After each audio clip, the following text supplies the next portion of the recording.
Hello hi, ഞാൻ ഇന്ന് വന്നേക്കുന്നത് എൻ്റെ മുന്നിൽ വന്നിട്ടുള്ള 2 ചോദ്യത്തിൻ്റെ ഭാഗമായിട്ടാണ്.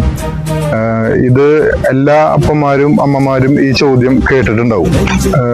ഇനിയൊരു യുദ്ധം നമുക്ക് വന്നു കഴിഞ്ഞാൽ നമ്മൾ എന്ത് ചെയ്യും, ഈ ഒരു മിസൈല് വീണാൽ നമ്മൾ എന്ത് ചെയ്യും എന്ന് നമ്മുടെ കുട്ടികൾ നമ്മോട് ചോദിച്ചിട്ടുണ്ടാവും. അപ്പൊ നമുക്ക് നമ്മളെ പോലെയുള്ള സാധാരണക്കാർക്ക് ഇതിനെ കുറിച്ച് കൂടുതൽ വർണ്ണിക്കാനോ അതിനെക്കുറിച്ച് കഥ പറയാനോ അറിയില്ല.